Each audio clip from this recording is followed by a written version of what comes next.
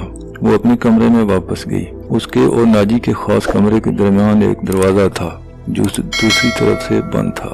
اس نے اسی دروازے کے ساتھ کان لگا دیے۔ ادھر کی آوازیں سنائی دے رہی تھیں۔ ناجی کہہ رہا تھا آبادیوں سے دور رہنا، اگر کوئی مسئلہ بنے تو سب سے پہلے اس پیغام کو غائب کرنا، جان پر کھیل جانا، جو بھی تمہارے راستے میں حائل ہو اسے ختم کر دینا۔ تمہارا سفر زیادہ سے زیادہ 4 دن کا ہے، 3 دن میں ہی پہنچنے کی کوشش کرنا۔ سمت یاد کر لو، شمال مشرق۔ دونوں آدمی باہر نکلے۔ رکوئی نے دیکھا ناجی اور اوورچ انہیں الوداع کہنے کھڑے تھے۔ گھوڑ سوار تیزی سے روانہ ہو گئے۔ ناجی نے رکوئی کو بلا کر کہا کہ میں باہر جا رہا ہوں، کام لمبا ہے، دیر لگ جائے گی، تم آرام کر لو، اکیلے دل نہ لگے تو گھوم پھر لینا۔ رکوئی نے کہا ہاں، جب سے آئی ہوں باہر ہی نہیں نکلی۔ وہ چلے گئے تو رکوئی نے چوگا پہنا، کمر میں خنجر اڑسا اور حرم کی طرف چل پڑی جو کوئی 100 گز دور تھا۔ وہ یہ ظاہر کرانا چاہتی تھی کہ وہ حرم کے اندر ہی جا رہی ہے۔ دربان کو بھی اس نے یہی بتایا۔ جب زکوئی حرم میں داخل ہوئی تو حرم والیاں اسے دیکھ کر حیران ہوئی، کیونکہ وہ پہلی بار وہاں آئی تھی۔ سب نے اس کا استقبال کیا۔ زکوئی سب سے ملنے اور کچھ دیر ان سے باتیں کرنے کے بعد باہر نکل گئی۔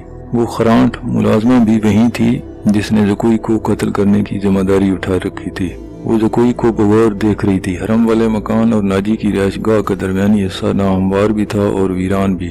زکوئی حرم سے نکل کر ناجی کی رہائش گاہ کی بجائے تیز تیز دوسری سمت میں چل پڑی۔ زکوئی سے 15-20 قدم دور ایک سایہ سا بھی چلا جا رہا تھا۔ وہ کوئی انسان ہو سکتا تھا جو سیاہ لبادے میں بھوت لگ رہا تھا۔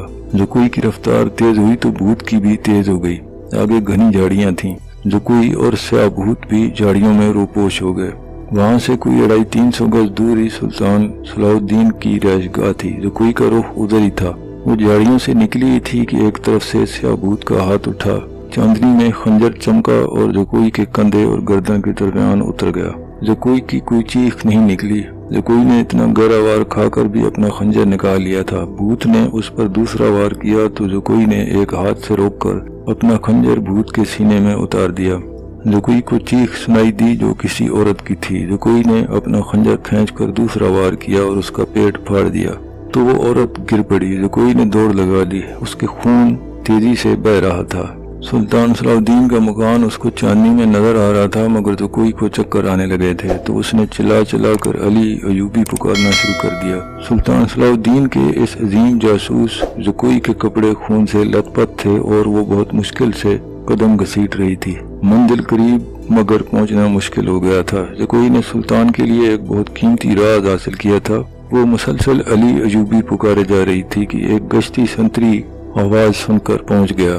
زکوئی اس پر گر پڑی اور کہا جتنا جلدی ہو سکے مجھے امیر مصر صلاح الدین کے پاس پہنچاؤ۔ سنتری اسے پیٹھ پر لاد کر دوڑ پڑا۔ سلطان اپنے کمرے میں علی سے رپورٹ لے رہا تھا۔ اس کے 2 نائب بھی موجود تھے۔ رپورٹیں کچھ اچھی نہیں تھیں۔ علی نے بغاوت کے خدشے کا اظہار کیا تھا جس پر غور ہو رہا تھا۔ اتنے میں دربان دوڑتا آیا کہ باہر ایک سپاہی ایک زخمی لڑکی کو اٹھائے کھڑا ہے۔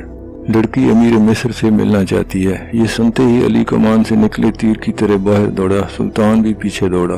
لڑکی کو اندر لایا گیا۔ سلطان نے چیخ کر کہا طبیب اور جراح کو جلدی بلاؤ۔ لڑکی کو سلطان نے اٹھا کر اپنے پلنگ پوش پر لٹا دیا۔ ذرا سی دیر میں ہی پلنگ پوش بھی خون سے سرخ ہو گیا۔ کسی کو نہ بلاؤ، میں اپنا فرض ادا کر چکی ہوں، لڑکی نے نحیف سی آواز میں کہا۔ علی نے پوچھا تمہیں زخمی کس نے کیا؟ زکوئی نے کہا پہلے میری بات سنیں۔ شمال مشرق کی طرف گھوڑ سوار دوڑا دو۔ 2 سوار جاتے نظر آئیں گے۔ دونوں کے چوہے بادامی رنگ کے ہیں۔ ایک کا گھوڑا بادامی اور دوسرے کا سیاہ رنگ کا ہے۔ بظاہر وہ تاجر لگتے ہیں۔ ان کے پاس سالار ناجی کا تحریری پیغام ہے جو اس نے عیسائی بادشاہ فرینک کو لکھا ہے۔ ناجی کی سوڈانی فوج بغاوت کرے گی، مجھے اور کچھ نہیں معلوم۔ سلطان آپ کی سلطنت سخت خطرے میں ہے، ان 2 سواروں کو راستے میں ہی پکڑ لو، تفصیل ان کے پاس ہے۔ بولتے بولتے زکوئی پر وسیع تاری ہو گئی۔ 2 طبیب آ گئے تھے۔ انہوں نے خون بند کرنے کی کوشش کی۔ زکوئی کے منہ میں دوائیاں ڈالیں جن کے اثر سے زکوئی پھر سے کچھ بولنے کے قابل ہوئی۔ ناجی نے اوورچ کے ساتھ کیا باتیں کی، زکوئی کو کیسے اپنے کمرے میں جانے کو کہا۔ ناجی کا غصہ اور بھاگ دوڑ